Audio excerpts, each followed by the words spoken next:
Bonjour. Allez, une petite devinette pour commencer. Il est représenté dans toutes nos églises, une auréole sur la tête, fleur de lys dans les mains. Il est celui vers lequel les fidèles se tournent avec dévotion et affection depuis des siècles. Il est l'époux de Marie, le père nourricier de Jésus sur la terre. Vous avez deviné, je parle de Saint Joseph. En effet, chaque année, l'Église, le 19 mars, nous invite à fêter Saint Joseph. Alors pour ce 13e numéro vidéo Profondeur, le mensuel de l'orientation de la catéchèse en Alsace, nous sommes heureux de vous inviter à découvrir ou redécouvrir la figure de Saint Joseph.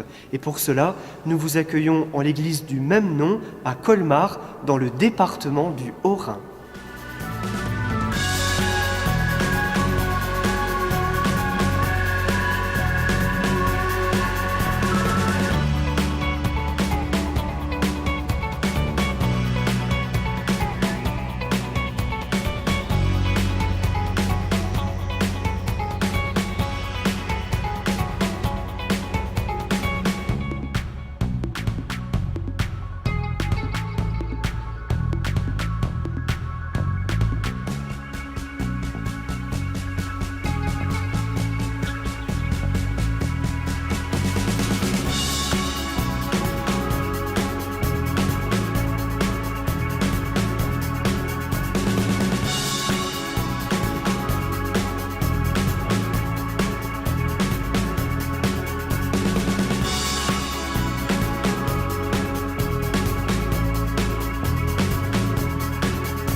Pour découvrir qui est Saint Joseph, il nous faut bien sûr ouvrir le livre de la parole de Dieu et plus particulièrement les évangiles.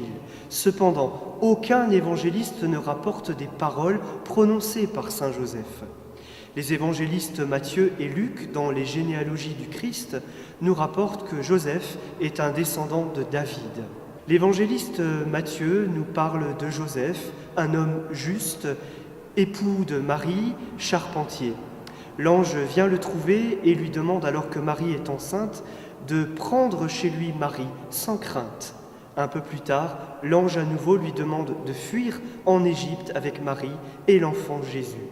Dans son évangile, Luc, lui, nous présente Marie qui est fiancée à Joseph. Ce dernier doit se rendre à Bethléem dans le cadre du recensement. C'est là que naît l'enfant Jésus. Un peu plus tard, on retrouve Joseph au moment de la présentation de Jésus au temple, ainsi que lors du recouvrement de Jésus au temple, alors que Marie et Joseph le cherchaient depuis 3 jours déjà. Les évangélistes nous disent que Jésus grandissait en intelligence, en taille et en sagesse, à l'école, bien sûr, de Joseph et de Marie.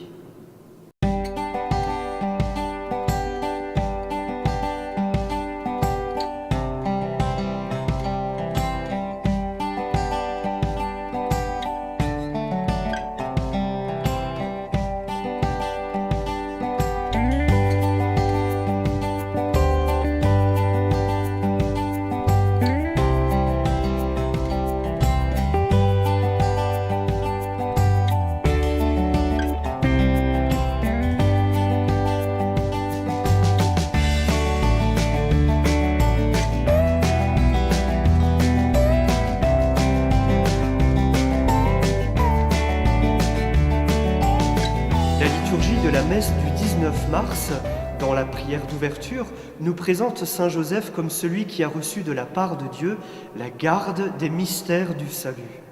La préface, quant à elle, nous dit que Saint Joseph est l'homme juste qui a reçu Marie, la mère de Dieu, comme épouse. Il est le serviteur fidèle et prudent qui a veillé sur la Sainte Famille.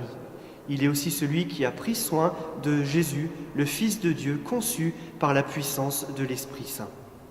La prière après la communion, quant à elle, nous invite encore à nous tourner vers Saint Joseph pour lui demander son intercession pour l'Église, qu'il soit celui qui la protège et la garde dans sa mission tout au long des siècles.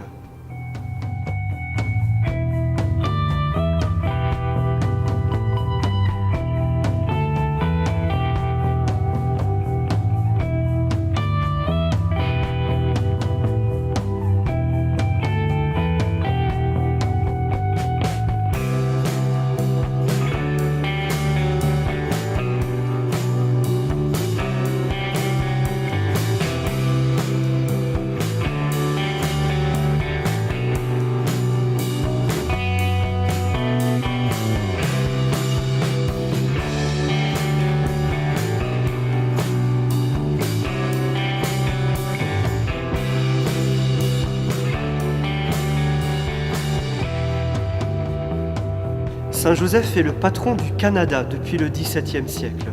En France, un lieu de pèlerinage important lui est dédié à Cotignac, dans le Var. De très nombreux fidèles s'y rendent, particulièrement lors du pèlerinage pour les pères de famille. En 1870, le pape Pie IX déclare Saint Joseph patron de l'Église universelle. Le pape Benoît XVI, quant à lui, lors d'un voyage à Yaoundé, au Cameroun, en 2009, dit au sujet de Saint Joseph qu'il est l'homme qui a fait la plus grande preuve de confiance à Dieu. Le pape François entérine la décision de son prédécesseur d'inscrire le nom de Joseph dans la prière eucharistique. Nous aimons beaucoup nous tourner vers Saint Joseph. Il est le modèle de la prière, le modèle de l'humilité, de la simplicité, le modèle de la confiance. Il est aussi le patron des travailleurs, fêté le 1er mai chaque année. En ce temps du carême, demandons à Saint Joseph la grâce de grandir dans notre vie de baptisés. Et n'hésitons pas à nous tourner vers lui, en lui présentant nos demandes, ce qui est de l'ordre du discernement, ce que nous avons à lui déposer, de nos intentions familiales, de nos projets professionnels. Tournons-nous vers lui pour lui demander la grâce d'être toujours et encore davantage des disciples missionnaires heureux, zélés et travailleurs. À bientôt.